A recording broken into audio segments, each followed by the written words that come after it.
Hello viewers, हम पढ़ रहे हैं rich dad poor dad book. और आज हम पढ़ेंगे इसका जो अध्याय 5 है, जिसमें सबक है अमीर लोग पैसे का आविष्कार करते हैं।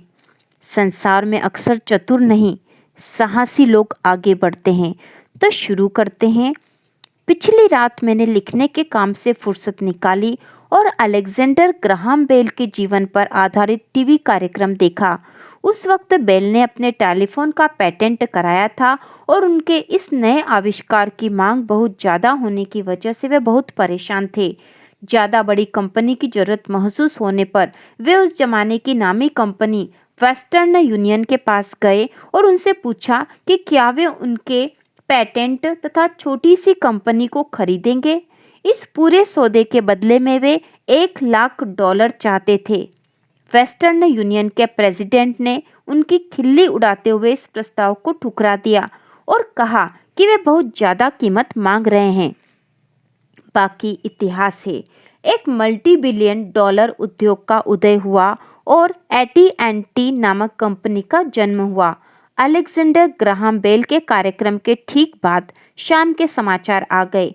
समाचारों में एक स्थानीय कंपनी में छटनी की खबर थी। कर्मचारी नाराज थे और शिकायत कर रहे थे कि कंपनी के मालिक अन्याय कर रहे हैं। फैक्ट्री के सामने लगभग 45 साल की उम्र का एक मैनेजर अपनी पत्नी और 2 बच्चों के साथ खड़ा था। इस मैनेजर को नौकरी से निकाल दिया गया था और वह अपने परिवार के साथ फैक्ट्री के सुरक्षा कर्मियों से गुजारिश कर रहा था कि वे उसे मालिकों से बात करने दें ताकि वे उसे निकालने पर पुनर्विचार करें। उसने उसी समय एक मकान खरीदा था और उसे डर था कि कहीं वह उसे ना गवा दे। कैमरा उसकी याचना पर केंद्रित था ताकि पूरा संसार इस दृश्य को देख ले। यह कहने की जरूरत नहीं है कि इस पर मेरा ध्यान केंद्रित हो गया। 1984 से मैं सिखाने के पेशे में हूँ और यह एक बेहतरीन और पुरस्कारदायक अनुभव रहा है। यह एक विचलित करने वाला पेशा भी रहा है क्योंकि मैं हजारों लोगों को सिखा चुका हूँ और मैं सभी में एक साझी बात देखता हूँ जिनमें मैं भी शामिल हूँ। हम सभी में जबरदस्त क्षमताएं होती है और हमें प्रकृति से बहुत से गुणों का वरदान मिलता है, लेकिन एक चीज हम सभी को किसी न किसी हद तक पीछे रोक कर रखती है। यह है खुद के बारे में शंका। तकनीकी जानकारी की कमी हमें उतना पीछे रोककर नहीं रखती जितना कि आत्मविश्वास की कमी। कई लोग दूसरों के मुकाबले इसके ज्यादा शिकार होते हैं। हम में से ज्यादातर लोग जानते हैं कि एक बार कॉलेज से निकलने के बाद कॉलेज की डिग्रियां या अच्छे ग्रेड उतने महत्वपूर्ण नहीं रह जाते हैं। शैक्षणिक जगत से बाहर के असल संसार में ग्रेड से ज्यादा महत्वपूर्ण किसी चीज की जरूरत होती है। मैंने इसे कई नामों से पुकारे जाते सुना है और वो है जज्बा, बहादुरी, दम, कलेजा, साहस, दुस्साहस, चालाकी, हिम्मत, लगन और दमक। इस चीज पर कोई भी लेबल लगा दिया जाए, यह अंततः किसी के भविष्य पर उसके स्कूल के ग्रेड से ज्यादा असर डालती है। हम में से प्रत्येक के भीतर इन साहसिक, लगनशील और हौसले वाले चरित्रों में से एक होता है। हमारे भीतर के इस चरित्र का एक विपरीत पहलू भी होता है जो अपने घुटने टेक सकता है और जरूरत पड़ने पर याचना भी कर सकता है। मरीन कॉर्प के पायलट के रूप में वियतनाम में 1 साल रहने के बाद मैं अपने भीतर छिपे इन दोनों चरित्रों के बारे में अंतरंगता से जान गया था। दोनों में से किसी को भी दूसरे से बेहतर नहीं कहा जा सकता। बहरहाल, शिक्षक के रूप में मैंने पहचाना कि बहुत ज़्यादा डर और अपनी क्षमताओं पर शंका ही इंसान की प्रतिभा के सबसे बड़े दुश्मन होते हैं। यह देखकर मेरा दिल टूट जाता था कि विद्यार्थी जवाब तो जानते थे, लेकिन उनमें जवाब के अनुरूप काम करने का साहस नहीं था। संसार में अक्सर चतुर नहीं, साहसी लोग आगे बढ़ते हैं। मेरा खुद का अनुभव यह रहा कि वित्तीय प्रतिभा के लिए तकनीकी ज्ञान और साहस दोनों की ही जरूरत होती है। अगर डर बहुत ज्यादा प्रबल है तो प्रतिभा का दमन हो जाता है। अपनी क्षमताओं में मैं विद्यार्थियों को बहुत प्रेरित करता हूँ कि वे जोखिम लेना सीखें, बहादुर बने और अपनी प्रतिभा से उस डर को शक्ति व चतुराई में बदल लें। कुछ के लिए कारगर होता है जबकि बाकी डर जाते हैं। मुझे एहसास हो चुका है कि पैसों के मामले में ज्यादातर लोग सुरक्षित खेल खेलना चाहते हैं। मैंने ऐसे सवाल सुने हैं, जोखिम क्यों लेना? मैं अपने वित्तीय आईक्यू को विकसित करने का झंझट क्यों पालूं? मुझे वित्तीय दृष्टि से साक्षर क्यों बनना चाहिए? इस पर मैं जवाब देता हूँ, सिर्फ इसलिए ताकि आपके पास ज्यादा विकल्प रहें। आगे विशाल परिवर्तन आने वाले हैं। आने वाले वर्षों में युवा आविष्कारक अलेक्जेंडर ग्राहम बेल जैसे कई लोग आएंगे, बिल गेट्स जैसे 100 लोग होंगे और माइक्रोसॉफ्ट जैसी विशाल व सफल कंपनियां पूरे संसार में हर साल बनेगी। और इसके अलावा कहीं अधिक दिवालियापन, छटनियां और कटौतियां भी होगी। तो अपनी वित्तीय आईक्यू को विकसित करने का झंझट क्यों पाले? इस सवाल का जवाब कोई दूसरा नहीं, सिर्फ आप ही दे सकते हैं। लेकिन मैं आपको इतना बता सकता हूँ कि मैं खुद ऐसा क्यों करता हूँ। मैं ऐसा इसलिए करता हूँ क्योंकि यह जीवित रहने के लिए सबसे रोमांचक समय है। मैं परिवर्तन से डरने के बजाय उसका स्वागत करना चाहूँगा। मैं तनख्वाह ना बढ़ने की चिंता करने के बजाय लाखों करोड़ों डॉलर बनाने के बारे में रोमांचित होना ज़्यादा पसंद करूँगा। हम आज जिस दौर में हैं वह संसार के इतिहास में सबसे रोमांचक और अभूतपूर्व समय है। आज से कई पीढ़ियों बाद लोग पलटकर इस युग को देखकर कहेंगे कि यह कितना रोमांचकारी युग रहा होगा। यह पुराने की मृत्यु और नए के जन्म का समय कहा जाएगा। इस युग में उथल पुथल बहुत थी, लेकिन रोमांच भी बहुत था। तो अपने वित्तीय आईक्यू को विकसित करने का झंझट क्यों पाले? क्योंकि यदि आप ऐसा करते हैं तो आप बहुत समृद्ध बनेंगे, और अगर आप ऐसा नहीं करते हैं तो आगे आने वाला समय आपके लिए डरावना होगा। ऐसे समय में आप कुछ लोगों को बहादुरी के साथ आगे बढ़ते हुए देखेंगे, जबकि दूसरों को अपने घिसे हुए जीवन रक्षकों से चिपके देखेंगे। 300 साल पहले जमीन को दौलत माना जाता था, इसलिए जो व्यक्ति जमीन का मालिक होता था वह दौलतमंद होता था। बाद में दौलत जमीन के बजाय फैक्ट्रियों तथा उत्पादन से जुड़ गई और अमेरिका का वर्चस्व कायम हो गया। इसके साथ ही उद्योगपति दौलत का स्वामी बन गया। आज दौलत का वास सूचना और जानकारी में है, यानी जिस व्यक्ति के पास सही समय पर सबसे ज्यादा जानकारी होती है वह दौलत का स्वामी होता है। समस्या यह है कि जानकारी पूरे संसार में प्रकाश के वेग से उड़ती है। इस नई दौलत को सीमाओं या हदों में नहीं बांधा जा सकता, जिस तरह की जमीन और फैक्ट्रियों को बांधा जा सकता है। परिवर्तन ज्यादा तेज और ज्यादा नाटकीय होंगे। नए मल्टी मिलेनियर्स की संख्या में भारी वृद्धि होगी, मगर ऐसे भी लोग होंगे जो पीछे छूट जाएंगे। आज मैं बहुत सारे लोगों को संघर्ष करते और अक्सर ज्यादा कड़ी मेहनत करते देखता हूँ, सिर्फ इसलिए क्योंकि वे पुराने विचारों को कसकर पकड़े रहते हैं। वे चाहते हैं कि परिस्थितियां पहले जैसी ही रहे, इसलिए वे परिवर्तन का प्रतिरोध करते हैं। मैं ऐसे लोगों को जानता हूँ जो अपनी नौकरियां छूटने या अपने मकान गंवाने के लिए तकनीक, अर्थव्यवस्था या अपने बॉस को दोष देते हैं। दुर्भाग्य से उन्हें यह महसूस ही नहीं होता कि समस्या का कारण वे खुद भी हो सकते हैं। पुराने विचार उनके सबसे बड़े शत्रु होते हैं। ये विचार शत्रु इसलिए होते हैं क्योंकि उन्हें यह बात पता ही नहीं होती कि जिस पुराने जमाने में वह विचार या कार्यशैली संपत्ति थी, वह पुराना जमाना अब जा चुका है। एक दोपहर मैं अपने द्वारा इजाद किए गए बोर्ड गेम कैश फ्लो का इस्तेमाल करके लोगों को निवेश करने का तरीका सिखा रहा था। एक महिला क्लास में अपनी सहेली को साथ लेकर आई थी। उस सहेली का हाल में तलाक हुआ था। स्त्री धन तय करने की प्रक्रिया में उसके हाथ बुरी तरह जल गए थे और वह अब कुछ जवाब खोज रही थी। उसकी सहेली को लगा कि शायद इस क्लास में उसे कुछ सीखने को मिलेगा। हमारा गेम लोगों को यह सिखाने के लिए तैयार किया गया है कि पैसा कैसे काम करता है। खेल खेलते समय वे इनकम स्टेटमेंट और बैलेंस शीट के आपसी संबंध के बारे में सीखते हैं। वे यह सीखते हैं कि किस तरह दोनों के बीच नकदी का प्रवाह होता है और किस तरह दौलत की राह में आपको अपनी संपत्ति वाले कॉलम से निकलने वाले मासिक कैश फ्लो को इस बिंदु तक बढ़ाना होता है कि वह आपके मासिक खर्च से ज़्यादा हो जाए। एक बार जब आप यह कर लेते हैं तो आप चूहा दौड़ से बाहर निकलने और तीव्र मार्ग पर पहुंचने में कामयाब हो जाते हैं। जैसा मैं कह चुका हूँ कि कुछ लोग इस खेल से नफरत करते हैं, कई इससे प्रेम करते हैं और बाकी इसे समझ ही नहीं पाते। इस महिला ने कुछ सीखने का एक मूल्यवान अवसर खो दिया। शुरुआती दौर में उसे एक खिलौना कार्ड मिला जिस पर एक नाव बनी हुई थी।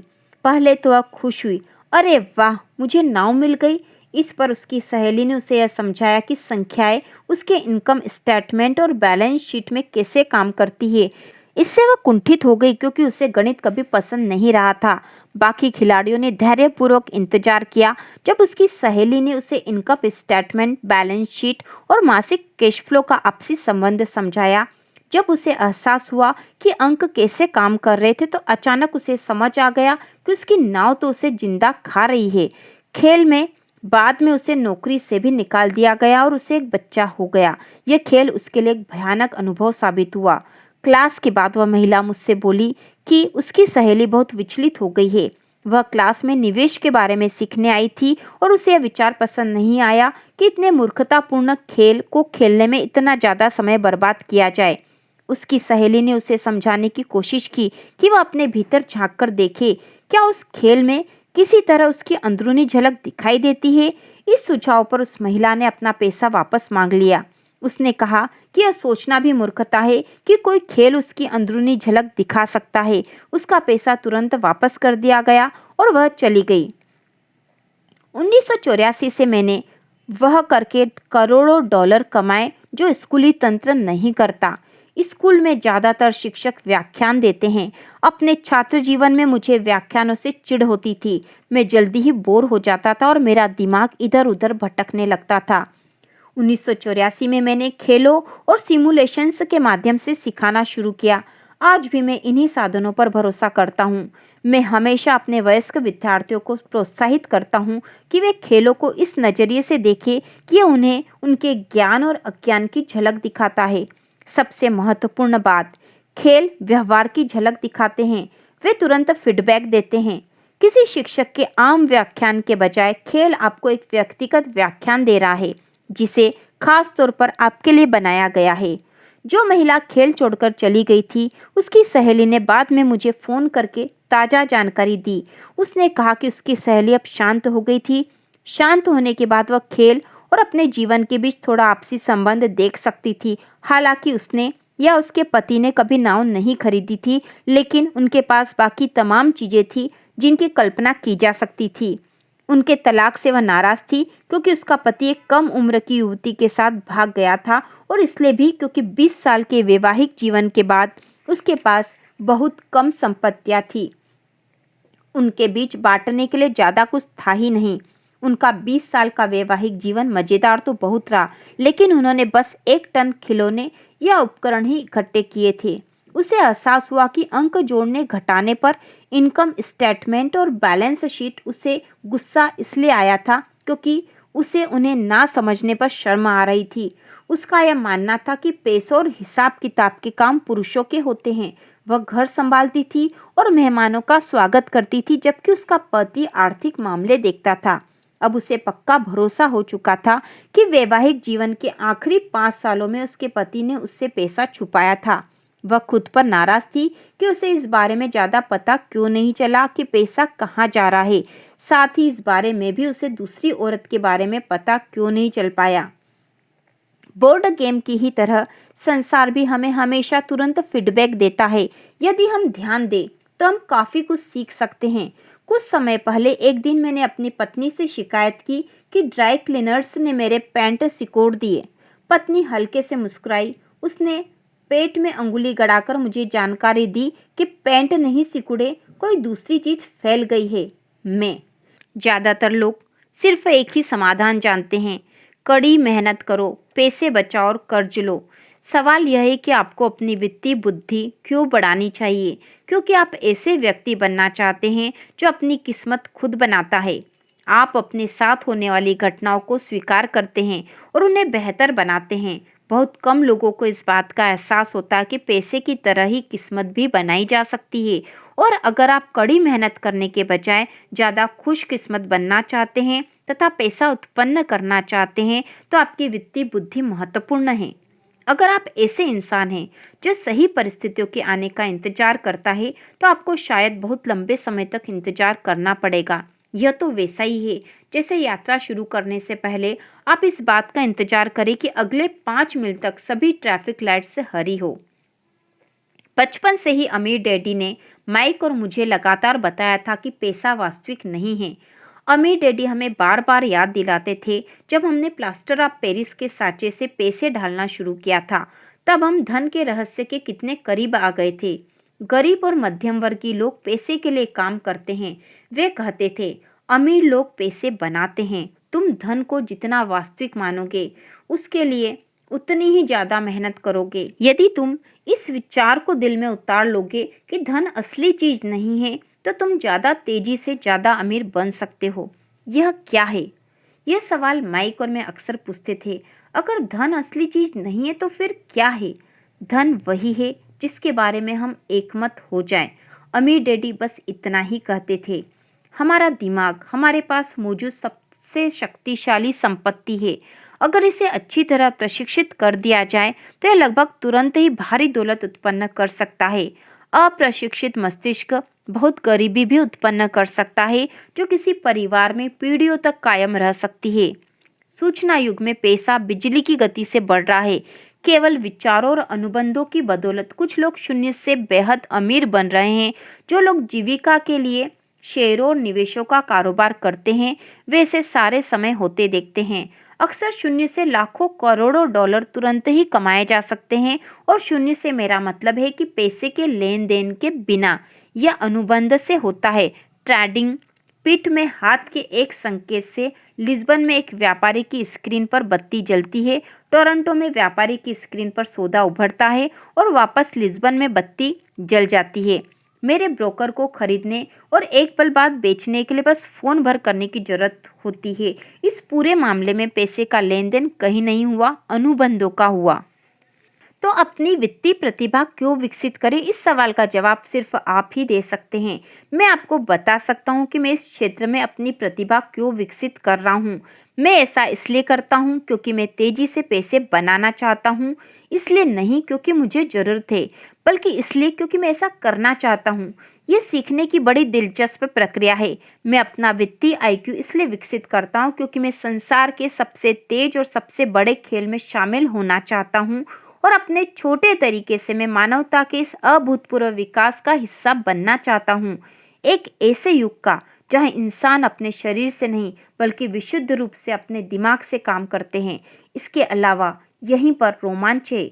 यही है जो हो रहा है। यह फैशन में है, यह भयावह है और यह मजेदार भी। इसलिए मैं अपनी वित्तीय बुद्धि में निवेश करता हूँ और अपनी सबसे शक्तिशाली संपत्ति यानी अपने दिमाग को विकसित करता हूँ। मैं उन लोगों की जमात में शामिल होना चाहता हूँ जो साहस के साथ आगे बढ़ रहे हैं। मैं उन लोगों के साथ नहीं रहना चाहता जो पीछे छूट जाते हैं। मैं आपको पैसे बनाने का एक सरल उदाहरण देना चाहूँगा। 1990 के दशक की शुरुआत में फिनिक्स, एरिज़ोना की अर्थव्यवस्था बहुत खराब हालत में थी। मैं एक टीवी शो देख रहा था जिसमें एक वित्तीय नियोजक आकर निराशावादी भविष्यवाणियां करने लगा।